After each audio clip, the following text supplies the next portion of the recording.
പാപപരിഹാരത്തിനുള്ള പേരിൽ ആരും പീലാത്തോസിന്റെ മുമ്പിൽ നിൽക്കുന്നു. അവിടെ ചെയ്യുന്നു നോക്കുക.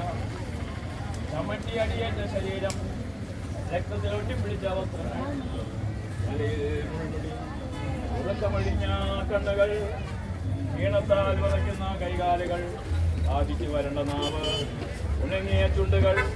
പീലാത്തോസ് വിധിവാദി ഉച്ചരിക്കുന്നു. കുറ്റമറ്റല്ലാത്തവൻ കുറ്റക്കാരനായി വിധിക്കപ്പെട്ടു. എങ്കിലും അവിടുന്ന് എല്ലാം നിശബ്ദനായി സഹിക്കുന്നു. എല്ലാവരും കരങ്ങൾ വീശി വിളിച്ചേറ്റ് പറഞ്ഞു, എന്റെ ദൈവമായ കർത്താവേ. എല്ലാവരും ഒരുമിച്ച് പറയാം, എന്റെ ദൈവമായ കർത്താവേ. കുറ്റമറ്റവനായിരുന്നു യേശു മരണത്തിന് വിധിക്കപ്പെട്ടുവല്ലോ. എന്നെ മറ്റുള്ളവ തെറ്റിദ്ധരിക്കുമ്പോഴും ദൈവമായി വിമർശിക്കുമ്പോഴും കുറ്റക്കാരനായി വിധിക്കുമ്പോഴും അതെല്ലാം പോലെ സഹിക്കുവാൻ അനുഗ്രഹിക്കണമേ. അവരുടെ ഉദ്ദേശത്തെ പറ്റി ചിന്തിക്കാതെ അവർക്ക് വേണ്ടി ആത്മാർത്ഥമായി പ്രാർത്ഥിക്കുവാൻ സഹായിക്കണം. എല്ലാവരും കരങ്ങൾ വിരിച്ചു പിടിക്കുക. സ്വർഗ്ഗസ്ഥനായ നമ്മുടെ പിതാവേ,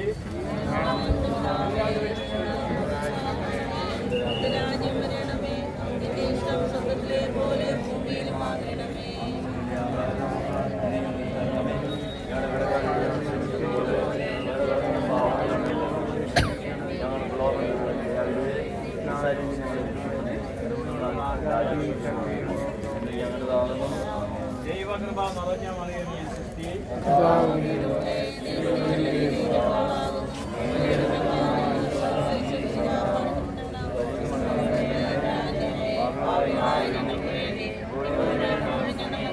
തല വണങ്ങിക്കൊണ്ട്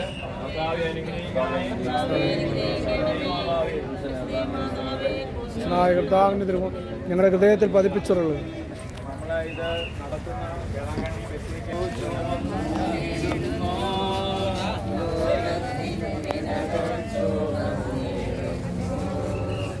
നീങ്ങുന്നു ദിവ്യനാഥൻ നിന്ദനം നിറയും നീരത്തിലൂടെ. എൻ ജനമേ ചൊൽക, ഞാനെന്തു ചെയ്തു പുരുഷന്റെ തോളിലേക്കാൾ തുളുമ്പുന്ന നാട്ടിൽ ഞാൻ നിങ്ങളെ ആശയോടാനയിച്ചു.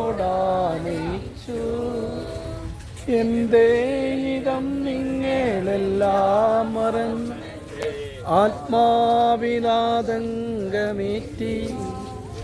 എന്തേ ഇതം നിങ്ങളെല്ലാം ആത്മാവിനാതങ്കമേറ്റി.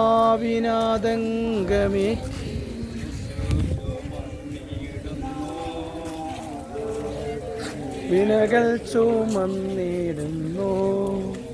നീങ്ങുന്നു ദിവ്യനാഥൻ നിന്ദനം നിറയും നീരത്തിലൂടെ.